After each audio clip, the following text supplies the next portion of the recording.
Let's now give you an update regarding matters oil. Now, after more than a week in which Turkana leaders and residents blocked the transportation of oil from Lokichar, the trucking is slated to resume tomorrow. And although the standoff came to an end with a promise to address concerns raised by locals, many underlying issues are yet to be addressed. Enoch Sikolia now reports. We are riding through Lokichar. Turkana oil reserves are located beneath the soils here. This is Kenya's hot, dry and dazzling region, long neglected and forsaken. But for years now, something good has been in the horizon. One of the country's poorest region is now drawing oil. Hii ndio wakati sasa Mturkana lazima atafute nafasi ya kutoa hiyo aibu. Na hiyo aibu ya njaa, ya magonjwa. And the wheels of fortune are turning. In a historic event on the 3rd of June, President Uhuru Kenyatta turned on the transportation of crude oil from Lokichar to Mombasa. It will take months before all the 70,000 barrels of oil in storage are transported for export. It was the beginning of a pilot program to track the oil before it is sold as crude. Yatakuwa baraka ambaye itatuwezesha kupata utajiri. Even though the people of Turkana are yet to reap from what lies underneath, one man, a native of Turkana, already has a taste of how sweet the black gold could be. I took the name the black gold just because of the fuel. I started the year 2011. Oil was discovered. They discovered. Wakati mafuta ilianza, tukakuwa na at least tukaona kuna mafanikio baadaye. Talo mwenyewe wakakuja wakasema sasa tukaongea na sisi, watu tunataka kutafuta mafuta kwenu. Tutafuta light vehicles, itakuwa sisi wenyewe, nyinyi wenyewe ndio mtaleta. Kama una gari unaenda huko Kenya, mahali wana Kenya wengine wako kwa Wanandi, Wakikuyu, the Luyas. Unaenda tafuta gari. Hata kama ziguna pesa. Ilikuwa ni ukileta gari kama 3 ama 2 unaleta hapa. Wanachukua kwa talo. Talo ya kuchukua anakulipa 10,000 kwa siku. Mwenyewe kwa sababu ya only broking umemtafutia mtu kazi, yeye mwenye gari anachukua 8,000, wewe unabaki na 2,000. Then maisha ikaendelea. Kama ulikuwa na gari kama 3 ulikuwa umebroke umechukua huko na umeweka mpaka ndani. Huko na 60 times 3 ni about 180. Pesa tulikuwa tunashika. Maana circulation hapa kwa community ilikuwa mingi. Tukaanza kujenga manyumba, hata mimi nikajenga kalojini, nikafungua kwa ba. Wenzangu hata ndio hii manyumba yote unaona.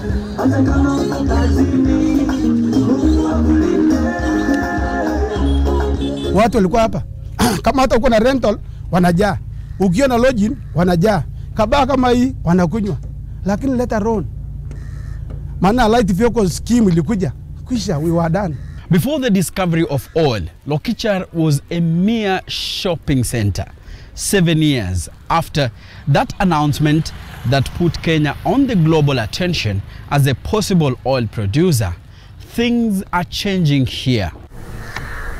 It is estimated that about 750 million barrels of oil lie beneath these dry soils, home to some of the country's most marginalized people.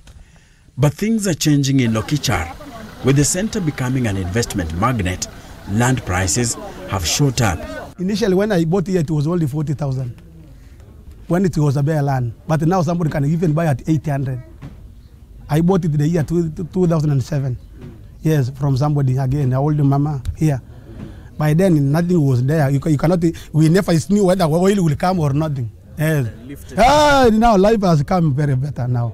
Even the plots, even the old mama here, when you have a plot like this one, you know, you are lying on top of money. However, Kenya's oil prospect is facing a threat as a battle to control oil revenue and benefits rages on. Sisi hatuna shamba, hatuna mvua, hatuna mbuko. The people of Turkana feel that the government and global energy companies will be exploiting the resource while leaving poverty, pollution and violence in the regions surrounding the oil fields. The result has been protest aimed at frustrating the government's plan for the early oil pilot program that seeks to test Kenya's oil on the global market ahead of full production. Angalia Turkana vile wanakaa ni wale watu hata hawana chochote, lakini 5% sionekane ndio tujue kweli mafuta iko kwetu. Enoch Sikolia, Citizen TV in the county of Turkana. And joining me in studio to move this conversation forward is Petroleum and Mining Cabinet Secretary, Honorable John Munyes. Welcome to the program. Thank you very much. Thank you for finding time to be here with us this morning. I know you just got back from Lodwar. Yeah, thank you. Thank you. The transportation of oil from Lokichar to Mombasa should resume tomorrow, and obviously this is good news. Let me first understand from you the meeting that was held on Thursday. What was discussed and what was agreed in that particular meeting for us to now understand how things will work moving forward, CS? Thank you very much for having me, and let me start by saying I want to report we are not going to resume tomorrow. Contrary to what has been widely reported. Was widely reported. Okay. A good gesture from the leadership, from the community. After shutting down the operations, we agreed we should actually restart them again, which is a good idea. But we need to organize our logistics, get back the staff. Talo staff have moved out of the country. For the I last understand week. some of them are in Dubai. Some have gone abroad. Since the standoff? Since the shutdown. Okay. So we need to reorganize that and get them back. We need to start up the tanks, warm them up again. So to move them down there and to organize meetings with the oil partners there will take some time. I think by Monday next week, I think we should be started again. By Monday next week, hopefully. Yeah, hopefully we'll start again. And the staff that had left have given it, they're on their way back. They're on their way back. Okay. Yeah, we have a meeting today to discuss with Talo and the partners. Okay.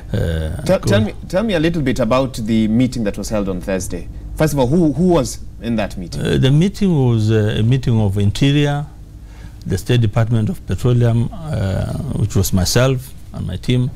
Interior was the regional team security committee, the regional commissioner and his team, the county staff led by the governor, the National Assembly, of course, the MPs, the MCS, everybody came. Okay. And then we also invited some professionals. In that meeting, we discussed on how to open, to restart again the operation. They raised issues on security, insecurity. They challenged me on issues of local content, that they needed more jobs, they need more tenders, that on security we are actually not supporting Turkana to cut rustling that is affecting the host communities around the wells. So in that meeting we had a longer discussion on how to resolve it. Okay.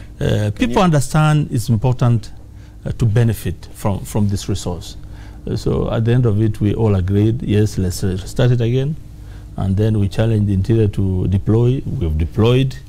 I think last week, Tuesday, you told a different interview, you deployed, what, 600 security? Oh, 600 security with the Is that sufficient for even a constituency, let alone a county? You know, there's nothing sufficient as far as cattle rustling is concerned. And that's why I'm trying to, I'm not an expert in matters of security. But I've always said, let's apply new technologies. We need to bring some bit of ICT in these matters. We need to identify these cattle rustlers where they are. There is a use of drones. We can know where they are raiding us and which direction they are taking. We should actually get punitive measures on counties that are actually practicing this. If a county is stealing from another county,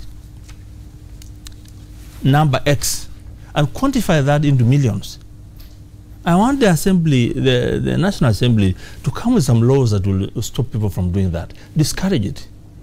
And one way is actually to compensate those counties that have lost. If Turkana is stealing from West Pokot, we should get the quantum there, that this is what we've taken from us, and that X should be taken away from Turkana. Okay. To compensate.